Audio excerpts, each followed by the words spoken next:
From Eyewitness News, this is Newsmakers.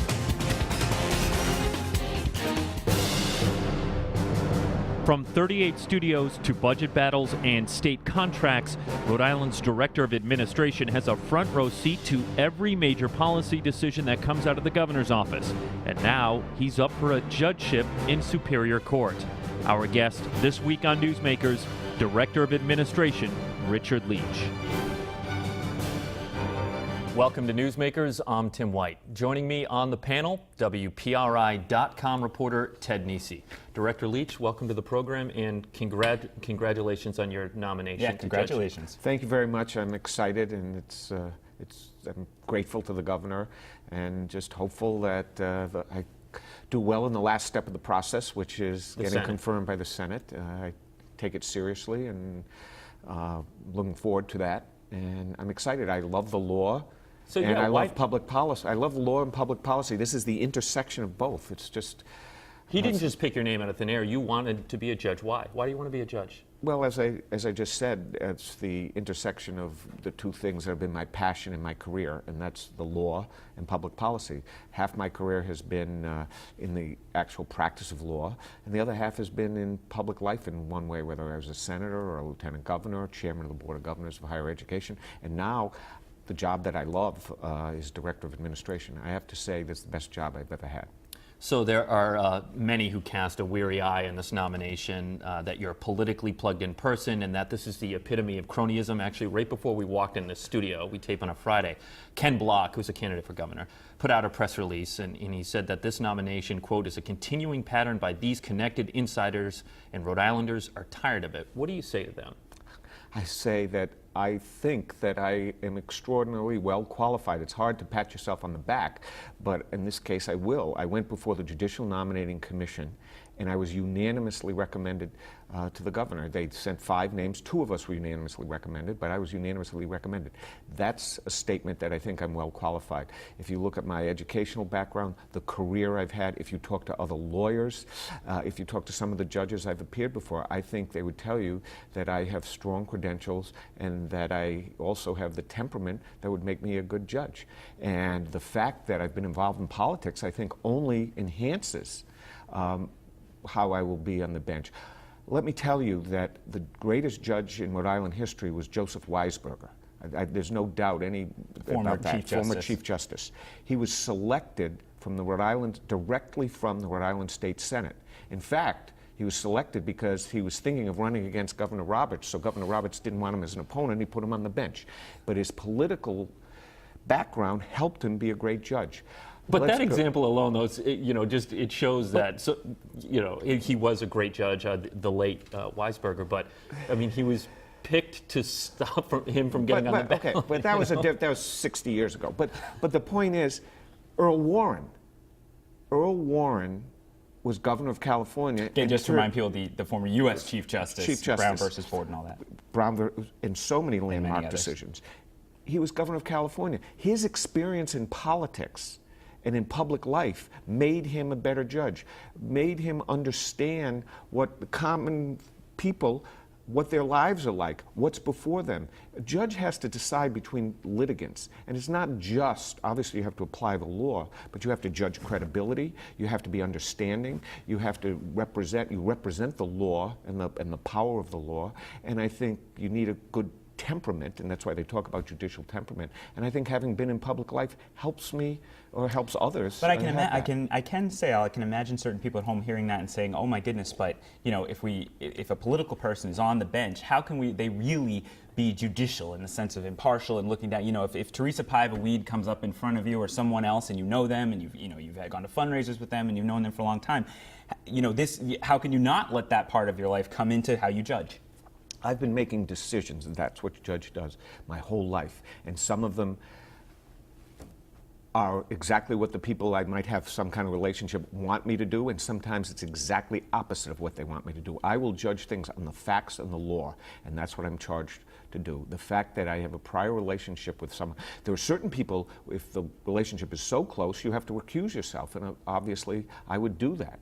But just because I've known someone and had a good relationship with that person, this is Rhode Island. I have that with many, many people. You don't want to take, I don't think you want to take judges who have been in seclusion for their entire life and prop them on to deal with real problems that people have. I'm very confident that I will be fair, and I hope I will, that people will think I do a good job. Your wife is a judge in Massachusetts. Yes. By law, she has to live there? Yes. If you become a judge, how are you going to handle that? Are you going to live in Rhode Island? I live in Rhode Island now. I've lived in Rhode Island my whole life. We have, my license is here, my taxes are paid here, my car is registered here. Everything is about me as Rhode Island. Every job I've had has been here. I've never been anything but a Rhode Islander. And if you cut me, I bleed Rhode Island red. Okay, nice. Richard, you look great. You are 66. Yes. You're at an age where many people retire, and one of the questions that's come up is to give someone a new lifetime appointment that then comes with a pension that will be paid for the rest of your life. Is that the right decision for the state? Will we be paying you longer to not work than we're going to pay you to work? How long do you expect to actually stay on the bench? If I am confirmed by the Senate, I expect to stay there as long as I possibly can, as long as my health holds up, and fortunately I think I'm in excellent health, and as long as both mentally and physically I can do the job. I will point, we talked about Judge Silverstein. He's approaching 80 years old, and many people believe he's the best judge we have. I mentioned Judge Weisberger. He was Chief Justice and doing an outstanding job in his mid-80s. I love to work. I have no desire to retire. First of all, I can't get a pension for at least 10 years. And I would argue that the longer I work, the less the state's going to pay in my pension, because I'll be retiring at perhaps if I do retire, at a much older age than others. So I think that's nonsense. I think anyone who knows me knows how vigorous I am, knows how hardworking I am. I compete on an energy level with people a lot younger. Age is in your mind. It's not on your birth certificate. All right, Director, let's shift gears, 38 Studios, and specifically I want to start by talking about Michael Corso. He's the politically connected lawyer who was a key player in getting the 38 Studios deal together. Ted reported you met with him twice prior to the collapse of the company, and for those that didn't read Ted's story, shame on you. Shame on you. And what was that meeting about? Talk to us about it. There were two meetings. Right. The first meeting was in December, I believe, 2011, and at the time it was an informational meeting about tax credits. The agreement he had with that 38 Studios had with the EDC said that after the state money was expended, if private money went in, they were eligible for film tax credits. They wanted to understand the program. It's a type of meeting I've had with many other people on many different subjects. I view it as my job to be accessible and available and explain the state's programs. The second meeting was an encounter we had, I think it was at a political fundraiser, but I'm not 100% sure. I can't remember exactly the circumstances, but he saw me and he came up, and then the company was much more in trouble. We didn't know, in December, at least what I knew, they were doing fine, but I was not involved. The Department of Administration had nothing to do with the 38 Studios. It was an EDC matter. But it was obvious they were in trouble in the second encounter, and in that encounter, he... Do you remember when that was? I think it was either April or May of 2012, that would have been. So right as they were starting. Collapsed. So he said that there was an issue, I can't even remember specifically was it, I think it was a legal issue with the tax credits. I relayed the information to the governor's office, and that's the last I heard of it. And the facts are that the governor did not, and the EDC board denied giving them any tax credits. I think that conversation couldn't have been more than 10 minutes. Why was Governor Chafee then apparently so surprised in April of 2012 that the company needed more money? At least that's sort of the sense we've gotten, is that he was brought into a meeting along with Gordon Fox at 38 Studios in April of 12 and was very surprised to learn that they were in real financial trouble and needed new equity or cash or something quickly, when months before they'd been meeting with people in his administration to find out about getting more money. Well, I don't think they were necessarily meeting with me to find out about getting more money. They were meeting with me to understand the state program that they couldn't have taken advantage of until much later down the line. So they weren't asking for anything the day they were they saw me, it was an informational meeting. They wanted to understand how the program worked. I think the governor has answered the issues on 38 Studios many times, but I will mind everybody, the governor was the leading opponent of this program. He shouted it from the rooftops. He tried to stop Governor Kucheri from doing it. Governor Kucheri wouldn't even let him in to the EDC meeting. He warned the people of Rhode Island. Unfortunately, and I think he'd say unfortunately, he was right. You have been a lobbyist. You understand how all that works. Considering the access Michael Corso had to top political players and the policy changes that happened in the wake of 38 Studios or leading into it, should he have registered as a lobbyist? Well, when he came to see me, and I can only talk about talking to me, he wasn't lobbying me for anything. He didn't ask me for anything. He asked for information. He's met with Gordon Fox. Well, but that's different. So what I'm asking you. We're not asking only about your meeting. Yes. Overall. I'll defer to the Secretary of State. I don't enforce the lobbying laws. That's not my responsibility. You know what his interaction was. You were a lobbyist. You know. I don't know what his interaction is. I only know what is reported in the newspaper. My job. Alone, do you think and that's enough? If I'm fortunate enough to be a judge, I will base it on the facts that are presented to me, not what I read in a newspaper. Cases aren't decided by that. I don't have jurisdiction over lobbying. Someone else does. They should look into the fact, and I think they are looking into the fact. But I'll leave that to them to answer. Probably should have, but I don't know. If he was talking to legislators, you should lobby. I registered all the time. Part of the problem also you're relying on newspaper reporting as opposed to television reporting. Excuse me. That's all right. Speaker Mattiello came back from New York, now agrees with the governor and Teresa Paivaweed that we should pay the 38 Studios bonds. You strongly support that. We've discussed it.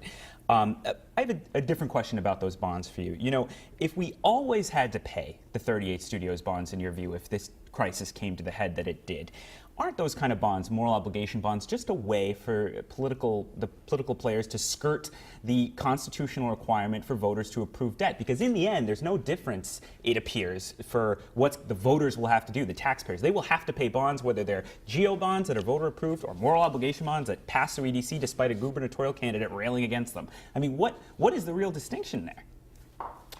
Well, there's a legal distinction. There's no question about that. And that's why the General Assembly is going through the exercise it's going through.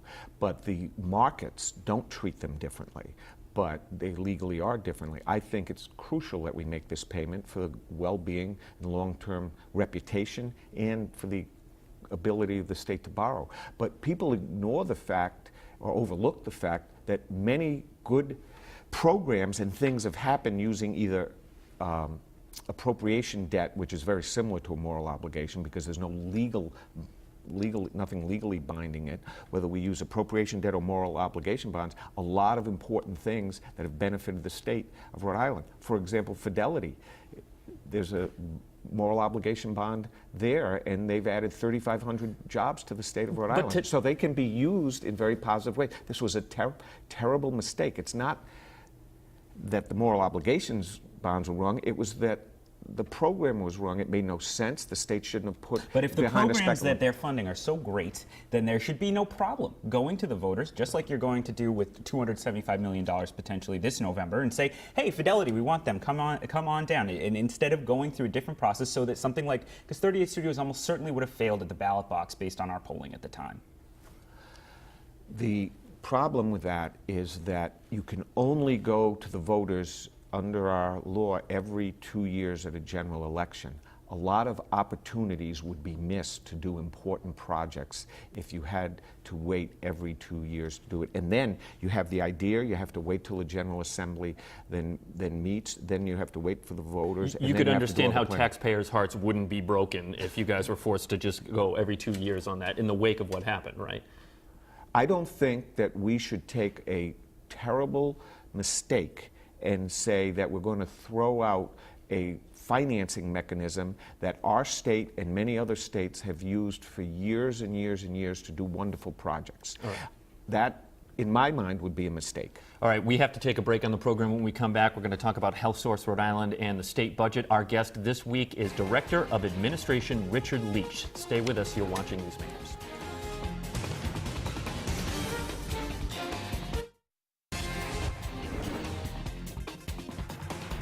Welcome back to Newsmakers. I'm Tim White. To my right, I'm joined by WPRI.com reporter Ted Nesi, and our guest this week is the Director of Administration, Richard Licht. Ted. Director, yesterday, originally in the governor's budget, there was zero state funding for Health Source RI, Rhode Island's Obamacare exchange. Yesterday, I was at a briefing with Christine Ferguson, who's running Health Source RI, where she announced to us that $4.6 million from the state needs to go into the budget. Obviously, the money hasn't been set aside or allocated. When did you find out about that, and what do you think of this development? Well, when we prepared the budget, we were hoping that we could use all the federal money through the end of fiscal year 15, even though the Affordable Care Act said after January 1st, 15, you couldn't. Christy Ferguson believed we might be able to use it. She's been to Washington. She's worked hard to get us the ability to use, I think it's close to $60 million. It's millions of dollars, but we have to come up with 4.6 of that. We're working on trying to get that number down, and if that's possible, we will. But let's not lose sight of the fact that Rhode Island has a great success story here.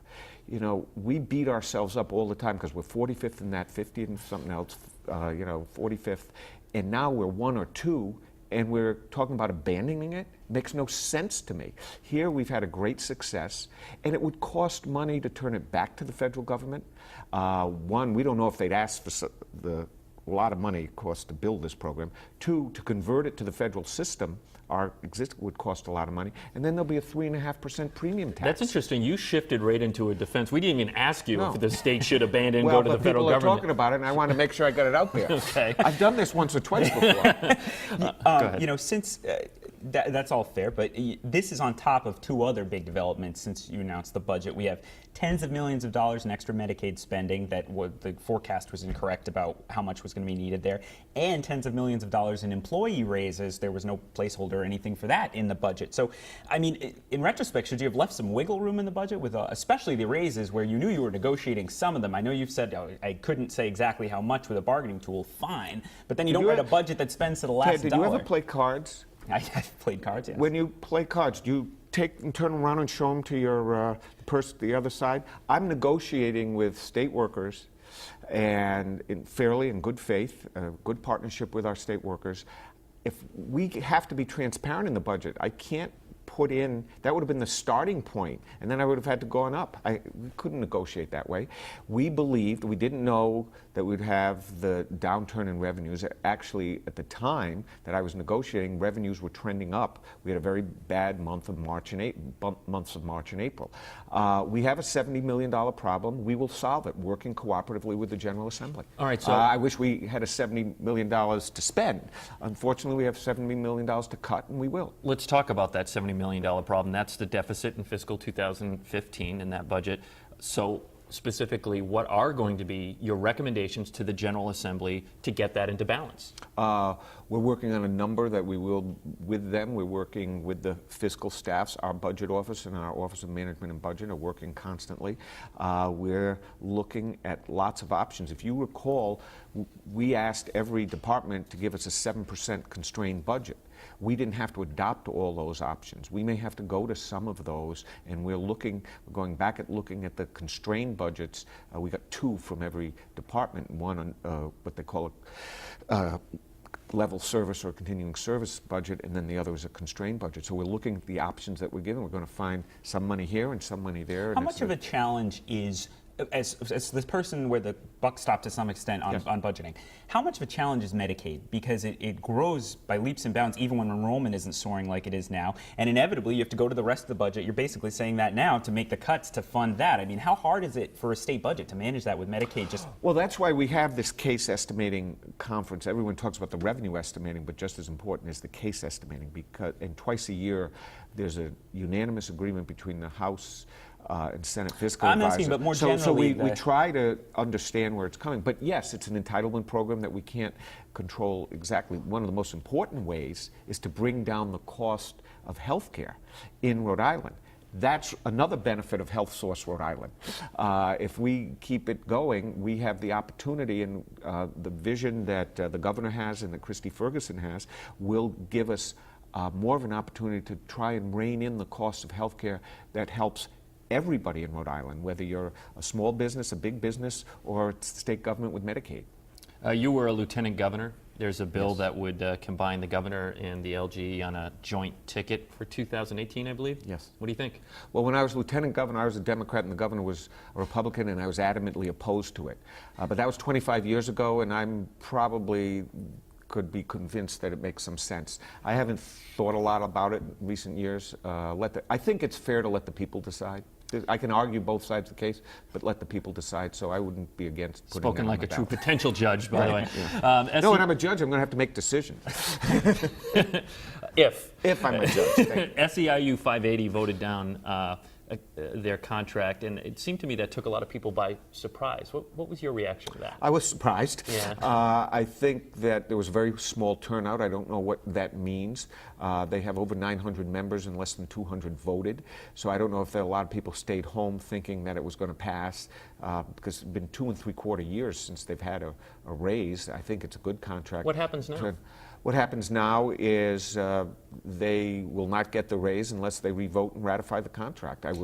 They've asked to sit down with us. I will sit down with them and talk. But we're going to struggle, but we will pay for the raises that I've negotiated. But we have no more to give, so I don't know what Do they we can do. keep responsibility? Will they continue to represent those workers even though they voted down a contract, or will Yes, they be? they have the same leadership, and they talk to us. And I don't know enough about their rules whether they can have a revote. I assume they can. Yeah, they had. I know Ted's questions on the website after this came out. I believe it was President Keefe wrote of the SEIU. There is a strong potential that the state will notify this union that we no longer have a contract. That's an option we have. We haven't decided to exercise that. What does that mean? Well, I could basically say you don't have a contract, and we have a right to terminate it, I believe, on 10 days' notice, and then we can impose, we bargained in good faith. So you can't do that unless you've bargained in good faith, but we've bargained in good faith. We reached a tentative agreement. So we could impose sort of whatever conditions. Do you plan on notifying them that we're meeting with them next week. I want to talk to them. I want to talk to the governor. I'm also meeting with him. I want to talk to my legal counsel. I don't want to hurt these state workers. I think they made a mistake in not approving this. I wouldn't give them the raises unless they approve it. But I don't intend to take draconian measures. I know you're very excited about the URI Rick Nursing School project. You led the briefing on that recently with Governor Chafee.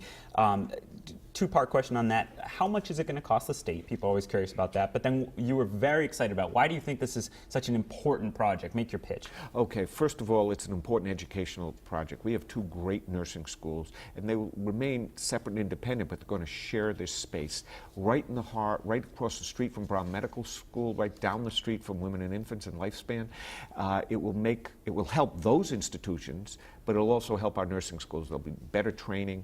They're going to have state-of-the-art laboratories. Actually, they'll be like operating rooms. We're going to have mannequins that are really like people, and you can work on them. I don't understand it all. So educationally, it's a great opportunity. Secondly, from an economic development point of view, it's going to be jobs. It's going to be activity in the heart of what is the growing area of Providence, the Knowledge District and the 195. You're taking what is right now an eyesore, but is potentially a jewel, and you're going to turn it into something magnificent. If we don't do this and seize this opportunity, my fear is that that building becomes the Masonic temple of the 21st century, and it will be a drag on people wanting to develop in that area. The Masonic Temple was that building across the State House, and it was just an eyesore for a long time. For 75 or 80 years, yeah. It was an eyesore.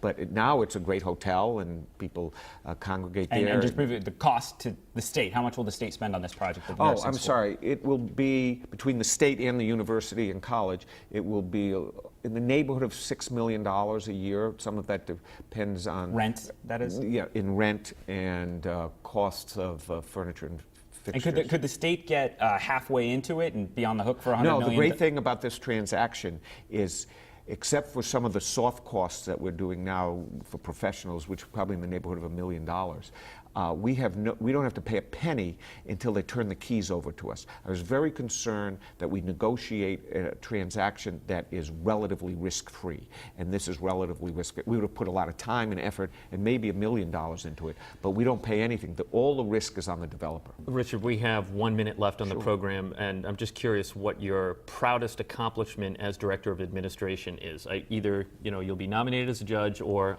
Lincoln Chafee's not running again, so presumably this will be it for you. So what I'm most proud of is trying to make government work more effectively and efficiently. And there are two things that I urged the governor and the General Assembly to do, and they both were very supportive of them, both the governor and the General Assembly, and that's the Office of Management and Budget and the Office of Digital Excellence.